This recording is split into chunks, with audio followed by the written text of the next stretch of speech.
எங்க அப்பா தான் அடிக்கடி ஒரு பழமொழி சொல்லும், உரலுக்கு ஒரு பக்கம் இடி, மத்தளத்துக்கு 2 பக்கம் இடி, மாட்டினவனு முடிஞ்ச வரைக்கும் அடிங்கும்.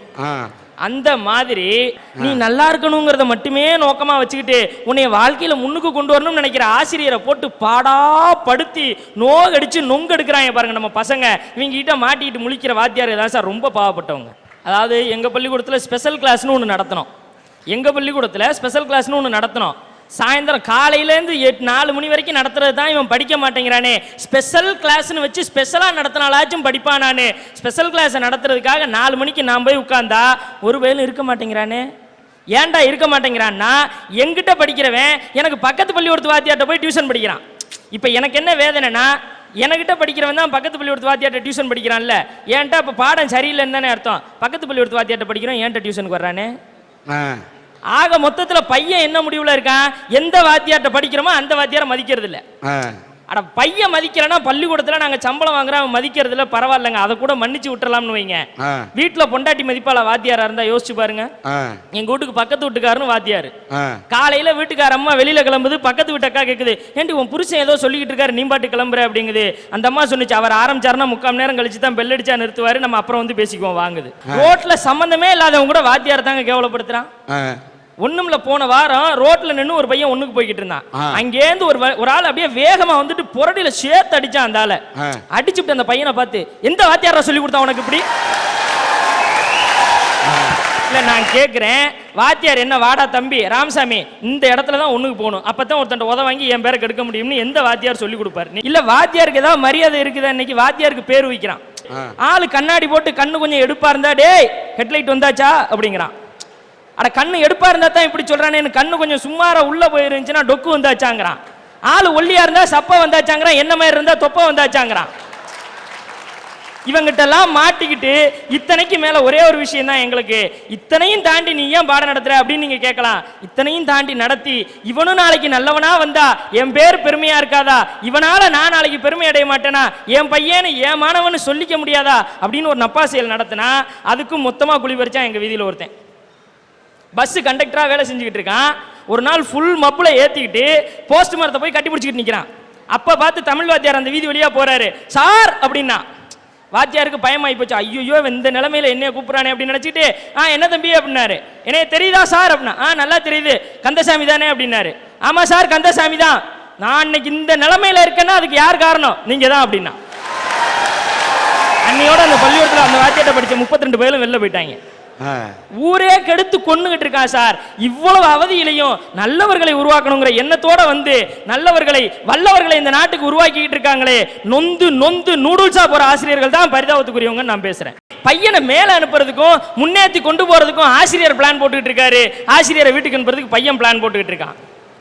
நினைச்சு பாருங்க, கிளாஸ்ல எதையுமே மதிக்கிறது கிடையாது பையன் வாத்தியார. அட பாடம் நடத்துறது தான் கேட்கறது இல்லைன்னா பாடம் நடத்தும் போது எப்படியெல்லாம் தொந்தரவு பண்ணலாம்னு விதவிதமா வீட்டில் உட்காந்து, அதை வடிவேல் சொல்லுவார்ல, இதுக்குன்னே உட்காந்து யோசிப்பாங்களோ அப்படிங்கிற மாதிரி டெய்லி உட்காந்து யோசிச்சுக்கிட்டு வர்றான். கிளாஸுக்கு வந்தோன்னா கடைசி பெஞ்சில் தூங்கிட்டு இருக்கான் பையன். நான் கேட்டேன், டேய் ஏன்டா முருகன் தூங்கிட்டு இருக்கான் அப்படின்னு. போன பீரியட்லேயே தூங்க வச்சுட்டார் சாரு, இப்போ நான் என்ன பண்ணுறது அப்படிங்கிறான் அடுத்தவன். சரி பள்ளிக்கூடத்தில் தான் இந்த நிலைமை, இவங்க தொந்தரவே வேண்டாம் அப்படின்ட்டு வீட்டுக்கு போயிடலாம், வேலையே வேண்டாம்னு எழுதி கொடுத்துட்டு வீட்டுக்கு போயிடலாம்னா வீட்டுக்கு போனாலும் கிரகம் துரத்திக்கிட்டே வருது சார். பள்ளிக்கூடத்து வேலையை வேணாம்னு எழுதி கொடுத்துட்டு வீட்டில் போய் உட்கார்றேன், தெருவில் இருக்கவெல்லாம் ஒன்று சேர்ந்து வந்தான். நீங்கள் அருமையான தமிழ் ஆசிரியர், நீங்கள் எப்பேற்பட்டவர், உங்களோட அருமை பள்ளிக்கூடத்துக்கு தெரியலை, நாங்கள் உங்களை புரிஞ்சுக்கிட்டோம். நீங்கள் டெய்லி கோயிலுக்கு வந்து தமிழ் கிளாஸ் எடுங்க, அதுவும் திருக்குறள் நடத்துங்க, திருக்குறள் தான் நாட்டுக்கு ரொம்ப முக்கியம் அப்படின்னா. அடடா நம்ம பெருமை நாட்டில் இவங்களுக்காக தெரிஞ்சிருக்கேன் அப்படின்னு சந்தோஷப்பட்டு ஒரு ஆசைப்பட்டு பிரியாசப்பட்டு அவன் பின்னாடியே போகிறேன். ஒரு பயம் கிடையாது. காலையில் எனக்கு பயங்கரமான கோவம், நான் திருக்குறள் நடத்தல ஒன்றும் நடத்தலன்ட்டு வீட்டுக்கு வந்துட்டேன். வீட்டுக்கு மறுபடியும் தேடி வந்து, சார் கோச்சிக்காதீங்க, நீங்கள் நாளைக்கு 8 மணிக்கு வாங்க, ஆள் இல்லைன்னா என்னன்னு கேளுங்கண்ணா. சரின்னு மறுபடியும் ஒரு நம்பிக்கையோட மறுநாள் காலையில் 8 மணிக்கு கோயிலுக்கு போகிறேன். கோயிலே தெரியலை, அவ்வளவு கூட்டம், இதை விட பயங்கரமான கூட்டம்.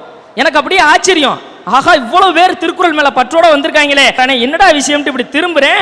இதே மாதிரி ஒரு பெரிய போஸ்ட் அடிச்சு ஒட்டி இருக்கான். போஸ்ட்ல அழகா எழுதியிருக்கான், இன்றைக்கு திருக்குறள் வகுப்பு காலை 8 மணி, மணிகண்ட பிரபு எடுப்பார். கீழே குறிப்பு, பொங்கல் சுண்டல் விநியோகம் உண்டு. ஐயா கொஞ்சம் நகருங்க அப்படின்னு. மரியாதையை பின்னாடி போ, என்னைய மரியாதையா பின்னாடி போ, வரிசையில் நிக்கிறவன் சொல்றான். நான் ஒன்னே, டேய் நான் திருக்குறள் நடத்த வந்திருக்கேன்டா அப்படின்னு. இப்படி சொல்லி ஏற்கனவே 4 பேர் முன்னாடி போயிட்டா, நீ முதல்ல பின்னாடி போ அப்படின்றான். இப்ப இவன்லாம் திருக்குறள் கேட்க வந்தானா பொங்கல் சுண்டல் சாப்பிட வந்தானே தெரியல. இருந்தாலும் பரவாயில்ல, ஏதோ வந்தவங்கல்ல 100க்கு 2 பேர் திருக்குறள் கத்துக்கிட்டா நமக்கு சந்தோஷமாச்சே. ஒரு ஆசிரியரா இல்லையா, ஒரு 2 பேருக்காக திருக்குறளை கத்து கொடுத்துடலாமேங்கிற ஒரு நப்பாசையில ஏற்பாடு பண்ணவனுக்கு ஃபோன் பண்ணி, ஐயா நான் வெளியில நிக்கிறேன், பாதுகாப்போட என்னை கூட்டு போனா போலீஸ் பந்தோபஸ்தோட என்னை உள்ள கொண்டு போய் உட்கார வச்சுட்டான். போய் உட்கார்ந்தோன்னா முதல் திருக்குறள் ஆரம்பிச்சேன். அகர முதல எழுத்தெல்லாம்னு. ஒருத்தன் எந்திரிச்சான், சார் ஒரு டவுட்டு. எனக்கா என்ன பாதி குரல் சொல்லலே டவுட் கேட்கறானே, என்னப்பா சந்தேகம் அப்படின்னு. இல்ல சுண்டல் சாயந்தரம் வரைக்கும் நல்லா இருக்குமான்னா. அவன் நோக்கம் பூரா திருக்குறள்ல கிடையாது, சுண்டல்லே இருக்கு. இப்படி பாடா படுத்துனாங்கன்னா பள்ளிக்கூடத்திலையும் பாடம் நடத்த முடியல, வெளியிலையும் பாடம் நடத்த முடியல. வாத்தியாருக்கு எங்க என்ன மரியாதை இருக்குன்னு நினைக்கிறீங்க? இன்னைக்கு பையனை எங்க அடிக்க முடியுது? என் கிளாஸுக்கு ஒரு பையன் லேட்டா வந்த பையனை பார்த்து கேட்டேன், ஏண்டா லேட்டு அப்படின்னு. சார் லேட் ஆயிருச்சு சார். அதான்டா ஏன்டா லேட்? அட லேட் ஆயிருச்சு சார் விடுங்க சார் அப்படின்னா. எனக்கு கோவம் வந்துருச்சு, பெரம்பெடுத்தேன், இங்க வாடா இங்க கையை நீட்டுறா அப்படின்னு. சார் கையெல்லாம் நீட்ட முடியாது, வேணா இங்க அடிங்க அப்படின்னா. வேறடா கையில் அடிக்கிறேங்கிற இங்கே அடிங்கன்னு. அடிக்கிறதுல என்னடா இடம் வேண்டி இருக்கு, கையை நீட்டுன்னு. சார் இங்கே அடிங்க சார் நீங்கள் அப்படின்னா. அது ஏன்டா பர்டிகுலராக இங்கே அடிக்க சொல்கிறேங்கிறேன். வரும்போதே பக்கத்து போலீஸ் ஸ்டேஷனில் நீங்கள் இங்கே அடித்ததை தான் கம்ப்ளைண்ட் எழுதி கொடுத்துட்டு வந்திருக்கேன்றான். சார் ஒரு நிமிஷம், ஆசிரியர் பணி நல்ல பணி அவர் சொல்கிறாரு. இருக்கிறதுலே குசும்பு பிடிச்சது ஆசிரியர் பணி. ஏன்னா டூருக்கு இட்டுன்னு போகிறாங்க சார். பாதிக்கப்பட்ட என் மாணவன் கை தட்டுறான், டூருக்கு இட்டுன்னு போகிறேன்னு இட்டுன்னு போனாங்க சார். டூர் இட்டுன்னு போகும்போது வெள்ளிக்கிழமை கூப்பிட்றாங்க, எல்லாரும் பசங்களாம் போகிறாங்க. போன பிறகு என்ன பண்ணுறாங்க, வெள்ளிக்கிழமை மகாபலிபுரத்துக்கு டூரை கூட்டு போன பிறகு என்ன சொல்கிறாங்க, வந்த உடனே எல்லா பசங்களும் விடணும்ல, அப்போ சொல்கிறாங்க எல்லாரும் திங்கக்கிழமை வரும்போது சென்று வந்த சுற்றுலாவை பற்றி 5 பக்கத்திற்கு கட்டுரை வரை. உடனே அதை எழுதி, ஏன்னா சனி ஞாயிறு லீவ் விட்டாங்களா, அதை சாகடிக்கணும்னு சொல்லிட்டு பிளான் பண்ணிட்டு எழுதினோட சொல்கிறாங்க. இந்த பையன் உட்காந்து எழுதிட்டு வந்த பிறகு என்னடா இது மகாபலிபுரத்தில் தப்பா எழுதினு கொட்டு வாங்குது. இதுக்காகவே இது மாதிரி அடிக்காம தயவு செய்து ஒழுங்கா பாடம் நடத்துங்க, உங்களுடைய பணி நல்ல பணியா இருக்கும்.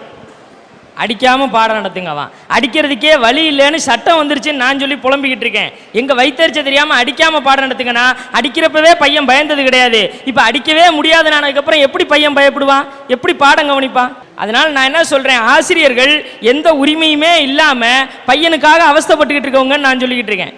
ஒன்றும் கிடையாது. எங்கள் பள்ளிக்கூடத்தில் முதல்ல நான் வேலைக்கு சேர்ந்த கதை தெரியுமா? முதல் நாள் போய் பள்ளிக்கூடத்தில் வேலைக்கு சேர்ந்த உடனே பிரேயரில் ஹெச்எம் என்னை கூப்பிட்டு அறிமுகப்படுத்துறாரு.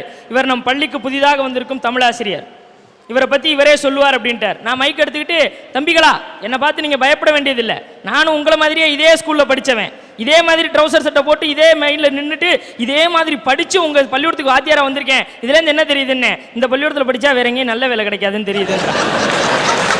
இவனையெல்லாம் கரை சேர்க்கணும், இவனையெல்லாம் மேலே கொண்டு வரணும், நாங்கள் பாடுபடுறோம். எங்களை எப்படியெல்லாம் வீட்டுக்கு அனுப்பணும்னு அவன் பிளான் பண்ணுறான்.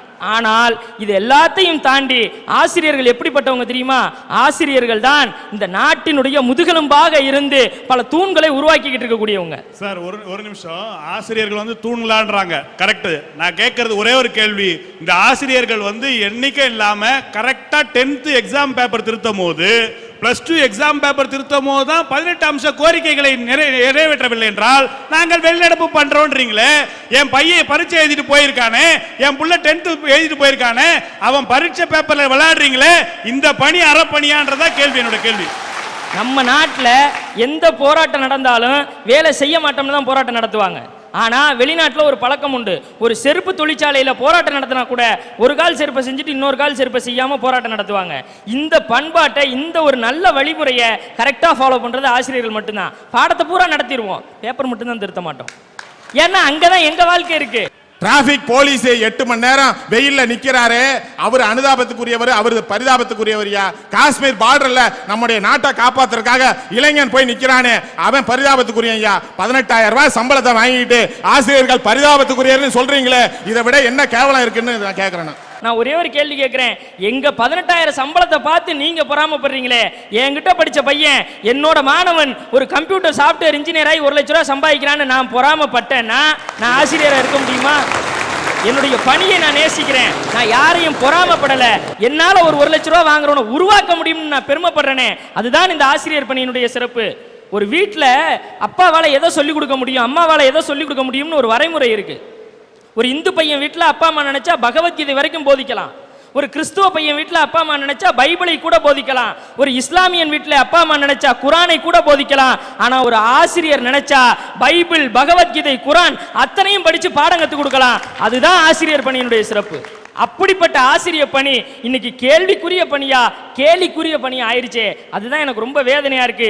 தயவு செஞ்சு ஆசிரியர்களை கேலி பண்ணாதீங்க, ஆசிரியர்களை புண்படுத்தாதீர்கள். அவர்களை புன்னகை செய்ய வைத்து பார்த்தால், அவர்கள் மட்டும் பரிதாபத்துக்குரியவர்களாக இல்லாமல் இருந்தால், உங்களை யாரும் பரிதாபமாக பார்க்க முடியாத நிலைமைக்கு உங்களை உயர்த்தி விடுவார்கள் என்பதை மட்டும் மனசுல வச்சுக்கோங்க. ஆசிரியர்கள் தான் இன்னைக்கு பரிதாபத்தில் இருக்காங்க. ஐயா, அன்னைக்கு நம்ம பொண்ணுங்கள்லாம் 5.5 அடி கூந்தல் 6 அடி கூந்தல் அள்ளி முடிஞ்சிருப்பாங்கய்யா. அப்படி அவுத்து விட்டாங்கன்னா கீழே விழும், இடுப்புக்கு கீழே விழும். இப்ப நம்ம பொண்ணுங்க அவுத்து விட்டாங்கன்னா கீழேயே விழுந்துருதியா, எல்லாம் சௌரி முடியா. அந்த காலத்துல ஆண்கள் கூட நீட்டா முடிய வளர்த்து குடுமி போட்டிருந்தாங்க. இப்ப எங்க போச்சு குடுமி? அந்த காலத்துல ஆம்பளைங்க கட்டினது வேட்டி, நீ எதுக்கு போடுற ஜீன்ஸ்? ஏதாவது ஒரு விஷயம் என்னன்னு கேட்டாக்கா, நம்ம ஆண்கள் நாகரிக வளர்ச்சியில நீங்க குடுமையை கட் பண்ணிட்டு கிராப் வைப்பீங்க. நாங்கள் ஒருதலை ராகம் படத்தில் காலத்தில் பார்த்தீங்கன்னா நீட்டாக முடி ஹிப்பி ஸ்டைல் லென்த்தியாக வச்சுருந்தேன். இன்னைக்கு நான் ஷார்ட் பண்ணிட்டேன். என்ன காரணம்? நாம முடிய மாற்றிக்கிட்டா ஃபேஷன், பொம்பளைங்க மாற்றிக்கிட்டா தப்பா? இல்ல சிந்திக்க. அதை விட பெரிய விஷயம்லாம் இருக்கியா, இந்த மேக்கப் போடுவாங்க பாரியா. இப்படிதான் ஒரு பொம்பளை வேகமா போச்சு, அவங்க புருஷன் போய் சொன்னுச்சு, என்னங்க அடுத்த மாசம் என் தங்கச்சி கல்யாணம், அதுக்கு மஞ்சள் கலர் புடவை, மஞ்சள் கலர் ரவுக்க, மஞ்சள் கலர் பொட்டு, மஞ்சள் கலர் வளையல் எல்லாம் மஞ்சள் கலர்ல மேட்சா தான் போடுவேன். உடனே புருஷன் சொன்னானா, ஒரு மாசத்துக்கு பல்லும் வளர்க்காத, அதுவும் மஞ்சள் கலர் ஆயிரும், எல்லாமே மேட்ச் ஆயிரும். ஒரு கவிஞன் அழகா பாடி இருக்கிறான், அழகான பெண்ணுக்கு பூனை படையாவும், அழகில்லா பெண்ணுக்கு அண்ணன் படையாவும். எல்லாரையுமே அண்ணனா நினைச்சா யாரை கட்டிக்குவோம் நாங்க? அப்ப நாங்க அழகா இருக்கணும்னு நினைக்கிறதுல தவறே கிடையாது, மேக்கப் போடுறதுல தவறே கிடையாது. ஐயா, ஏதோ அவங்க கொஞ்சம் பாதிக்கப்பட்டிருப்பாங்க போல. ஐயா, இந்த மெட்டி இருக்கு தெரியுமையா, மெட்டி அது எதுக்கு தெரியுமாயா? கட்ட விரலுக்கு பக்கத்து விரல்ல நம்ம போடுறோம். இந்த கர்ப்பப்பையில ஆரம்பிக்கிற நரம்பு அந்த கட்ட விரலுக்கு பக்கத்து விரலுக்கு அடியில தான் போய் முடியுது. அந்த எலும்பு தேஞ்சிடக்கூடாது இந்த பெண்கள் நடக்கிறப்ப அப்படின்ற ஒரே காரணத்துக்காக தான் நம்ம முன்னோர்கள் அந்த விரல்ல மெட்டி போட சொன்னாங்க. ஆனா எனக்கு பொண்ணுங்க இருக்கு பாரு, மெட்டி அங்க போடுதோ இல்லையோ எங்கெங்கெல்லாம போடுதியா. என்னையா இப்ப பெண்கள் பெருசா தப்பு பண்ணிட்டாங்க? மெட்டி எங்க போடணும்? காலில் போடணுங்கிறாரு. கர்ப்பப்பை எங்க இருக்கு? இங்க இருக்கு. இங்க இருக்க கர்ப்பப்பைக்கு எதுக்கு 2 கிலோமீட்டர் தள்ளி அங்க போய் மெட்டி போடணும்? பக்கத்திலே போட்டுக்கிறோம். ஐயா, இந்த மெட்டி மேட்டரை கூட நான் விட்டுருவையா. தாலி இருக்கு பாருங்கய்யா, இந்த தாலிக்கு போடுற 3 முடிச்சுக்கும் ஒவ்வொரு முடிச்சுக்கும் ஒரு மகத்துவம் இருக்குயா. இந்த முடிச்சு போடுறாங்க பாருங்கய்யா, அது கணவனுக்கும் மனைவிக்கும் உள்ள அந்த உரிமைக்காக. இவ தாண்டா என் பொண்டாட்டி தப்பு செஞ்சா எனக்கு கேட்க உரிமை உண்டுன்றதுக்கு போடுறதியா. அந்த 2வது முடிச்சிருக்கு பாருங்கய்யா, அது உறவுக்காக போடுறதியா. இந்த 3வது முடிச்சிருக்கு பாருங்கய்யா, அது ஊருக்காக போடுறதியா. இந்த 3 முடிச்ச மாத்திட்டு அதை கழுத்துல போட்டிருக்கீங்களா, தூங்குறப்ப தலவாணி கடியில அது தூங்குது, மேக்கப் போடுறப்ப கண்ணாடி பக்கத்துல அது தொங்குது. என்ன இளவையாது? இந்த தாலியை பத்தி பேசுறப்பதான் எனக்கு இன்னொரு ஞாபகம் வந்துச்சு. 3 முடிச்சால முட்டாளானே கேளு கேளு தம்பி, நான் இருந்தேன் தேருக்குள்ள இப்ப விழுந்தேன் தேருக்குள்ள. எங்க இளைஞன் எவ்வளவு வருத்தத்தோட பாட்டிருக்காங்க பாருங்க. எல்லாம் அதே இளைஞன் தான் பாடியிருக்கான். பொம்பளைங்க காதலத்தான் நம்பி விடாதே, நீ நம்பி விடாதே. அதேதான் ஒரு மிகப்பெரிய கவிஞர் அன்னைக்கு பாடினாரு. அட பொன்னான மனசே பூவான மனசே, வைக்காத பொண்ணு மேல ஆசை, நீ வைக்காத பொண்ணு மேல ஆசை. அதுக்கு அடுத்த லைன் தான் ஹைலைட். ஆசை வச்ச பச்சை கிளியோ என் ஊரை விட்டு ஓடி போச்சு. அதேதான் இன்னொரு கவிஞனும் பாட்டு பாடினா, சைட் அடிப்போம், தம் அடிப்போம், தண்ணியத்தான் கலந்து அடிப்போம், புக்ஸை மட்டும் எடுக்கவே மாட்டோம். அக்கா கரெக்டா இந்த பாட்டுலாம் தெரிஞ்சு வச்சிருக்காங்க. நல்ல நாகரிக டெவலப்மெண்ட். ரைட்டு. இது அரட்டை அரங்கமா பாட்டரங்கமா? நான் பொன்னான மனசே பூவான மனதே, வைக்காத சில பொண்ணு மேல ஆசைன்னு தான் ஐயா சொன்னேன். ஐயா, இந்தியா டுடே கருத்து கணிப்பு சொல்லுது, சென்ற வருடத்திலிருந்து இந்த வருடம் வரைக்கும் 133 சிசு கொலைகள் நடந்திருக்கு. அதுல 49 ஆண் குழந்தைகள், 84 பெண் குழந்தைகள். இதுக்கு 60% காரணம் பெண்களால தூக்கி எறியப்பட்ட குழந்தைகள் அந்த அறிக்கை சொல்லுதியா. காரணம் இன்னைக்கு நாகரீக மோகம். இப்படி நாகரீக மோகத்துல கற்பை வாங்கிட்டு குழந்தைய வாங்கிக்கிட்டு இந்த சொசைட்டில தனக்கு கெட்ட பேர் வந்துரும்ன்ற காரணத்துக்காக தூக்கி எறிஞ்சிட்டு ஒரு அவளை பெண்ணா நிக்கிறாளே சார், அவதான் சார் பரிதாபமானவன். நீங்க என்ன வேணாலும் நாகரிக முகத்துல மாறுங்க, ஆனா உங்க வாழ்க்கையை தொலைச்சிடாதீங்க அப்படின்னு தான் நாங்க சொல்ல வரோம். இப்படி நாகரீக மோகத்துல பண்பாட்டை தொலைச்சு நிக்கிறா பாருங்க சார் அந்த பொண்ணு. அவதான் சார் பரிதாபமானவ. நாகரிகத்தால் பெண்கள் எப்படி சீரழிகிறார் என்று ஒரு கருத்து சொன்னார். நாகரிகத்தால் அலைமோதி சில நாகரிக மோகத்தால் சீரழியும் பெண்கள் இருக்கின்றார்கள்.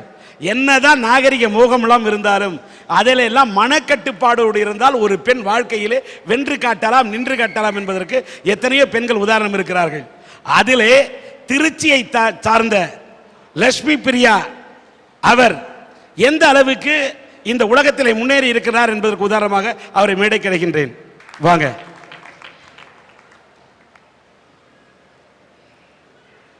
வணக்கம். இந்த பெண் இன்றைக்கு மரைன் இன்ஜினியரிங் படித்து தமிழ்நாட்டிலேயே இன்னைக்கு மரைன் இன்ஜினியர் படிச்சுட்டு இன்றைக்கு ஆங்கிலோ ஈஸ்டர்ன் ஷிப்பிங் கம்பெனியில் இன்றைக்கு பணியாற்றி கொண்டிருக்கிறார். படிக்கின்ற காலத்திலே டைட்டானிக் படம் பார்த்திருக்கின்றார். டைட்டானிக் படம் பார்த்து விட்டு சிலருக்கு காதல் உணர்வு வரும். ஆனால் இந்த பெண்ணுக்கு கப்பல் மீது பணியாற்ற வேண்டும் என்ற தாளாத உணர்வு வந்திருக்கின்றது. அதனால் இவர் மரைன் இன்ஜினியரிங் படித்து இன்றைக்கு முதல் பெண்ணாக இன்றைக்கு பணியாற்றுகிறார். இப்படி பணியாற்ற தொடங்கி இன்றைக்கு அமெரிக்காவிலிருந்து தொடங்கி சீனா வரை அத்தனை கடலிலும் மிதந்து இந்த பெண், திருச்சியில் பிறந்த இந்த பெண் சாதனைக்குரிய பெண்ணாக இன்றைக்கு கடல் ராணியாக இவர் வளர்ந்து வந்து கொண்டிருக்கின்றார். இவர் சொல்லுகிறாரே நாகரிக மோகம், நாகரிக மோகம் என்று. எல்லா பெண்களுமே மாடர்ன் ட்ரெஸ் போட்டுட்டு போயிட்டாங்கன்னு சொல்ல முடியாது. சில பெண்கள் மாடர்ன் ட்ரெஸ் போடுறாங்கன்னா கல்லூரியில் படிக்கக்கூடிய பெண்கள் போடுகிறார்கள், சிலர் அரசு வேலையில் பணியாற்றக்கூடிய பெண்கள் போடுகிறார்கள். இன்றைக்கும் சேலையை விரும்பி அணியக்கூடிய பெண்கள், பாவடை தானி அணியக்கூடிய பெண்கள் நாட்டில் இருக்கிறார்கள். இது நம்ம நாட்டோட கலாச்சாரம். ஆடையில இல்ல சார், ஒரு பெண்ணுடைய கட்டுப்பாடு என்பது அடி மனதில் இருக்கிறது. இதுதான் உண்மை. அப்படிப்பட்ட ஒரு மனக்கட்டுப்பாடு இருந்த காரணத்தால் தான் இன்றைக்கு ஒரு மரைன் இன்ஜினியராக கப்பல்ல பணியாற்றக்கூடிய அத்தனை ஆண் அதிகாரிகளுக்கு மத்தியிலே இந்த பெண்ணாக ஒரு கடலில் மிதக்கும் அந்த கப்பலிலும் மிதந்து காட்டுவேன் என்று சாதனை படைத்த லட்சுமி பிரியாவை நான் மனதார பாராட்டுகிறேன். இந்தியாவிலே பார்த்தீங்கன்னா தமிழ்நாட்டு பெண்களுக்கு தான் கலாச்சாரம் வழியா ரொம்ப மதிப்பு. அதே போல் உலகத்துலேயும் பார்த்தீங்கன்னா இந்திய பெண்களுக்கு தனி மரியாதை உண்டு. அந்த மாதிரி ஒரு இடத்துல சேர்ந்துட்டு பெண்களுக்கு கலாச்சாரம் இல்லை, கலாச்சார மோகத்தில் போகிறாங்க அப்படின்னு சொல்கிறது ஒரு மிக தவறானது.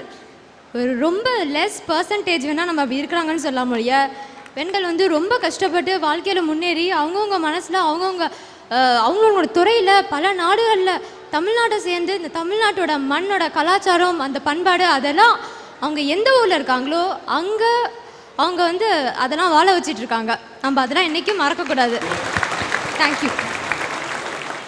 ஒரு பெண்ணை என்பது அந்த பெண் அணியக்கூடிய துணியை வைத்து முடிவு செய்யக்கூடாது, துணிவை வைத்து முடிவு செய்ய வேண்டும்.